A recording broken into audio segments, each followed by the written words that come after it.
माझ्या मिनी ब्लॉगमध्ये तुमचं सर्वांचं स्वागत आहे. नमस्कार, मी शेफ सौरभ काम करतो मॉलदीव्समध्ये एका रेस्टॉरंटमध्ये. म्हटलं गेल्या गेल्या पहिले एक ब्लॅक कॉफी घेतली. ब्लॅक कॉफी पिता पिता आपल्या नेहमीप्रमाणे स्नॅक्सच्या तयारीला लागलो. पहिले सबमरीन बनवून मग सँडविच प्रिपेअर करून त्यानंतर सँडविच कट करून प्लॅटिंग केल्यानंतर मी कटिंगला सुरुवात केली.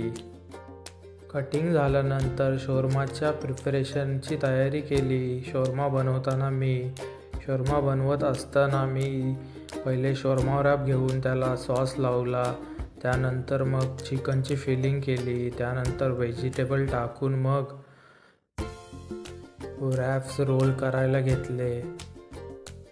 हे रेस्टॉरंटमध्ये आम्ही असंच बनवतो, कारण की रेस्टॉरंटमध्ये ते शॉर्मा ग्रिल वगैरे लावायला भेटत नाही, त्यामुळे हे असंच करायला लागतं. बनवायची पद्धत सेमच आहे त्यांची आमची, पण फक्त आम्ही गॅस ग्रिलवर रोस्ट करतो. ते डायरेक्ट रोटी रोस्ट करून मग ते रोल बनवतात आणि डायरेक्ट आपल्याला देतात. पण आमची पद्धत ही अशी आहे, हे बघा तुम्हाला दिसत असेल. त्यानंतर मी काउंटरच्या ग्लास बॉक्समध्ये सर्व ठेवलं.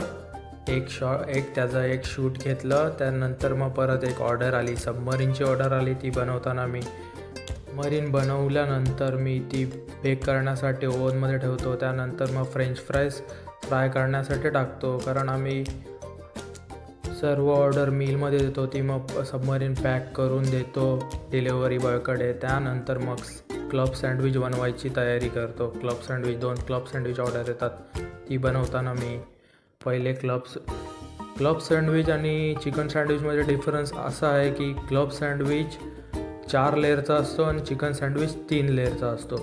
क्लब सँडविचमध्ये व्हेजिटेबल, हाफ फ्राय हे असं जातं आणि चिकन सँडविचमध्ये व्हेजिटेबल वगैरे नाही जात, फक्त चिकन, चीज स्लाइस बस.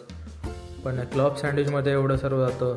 ते बनवत असताना मी क्लब सँडविच बनवून दिल्यानंतर ही एक डायनिंग ऑर्डर असते, ती कंप्लीट करून देतो आणि आजचा दिवस संपवतो एक कडक स्माईलसोबत. धन्यवाद. उद्या भेटू पुन्हा नवीन ब्लॉगमध्ये.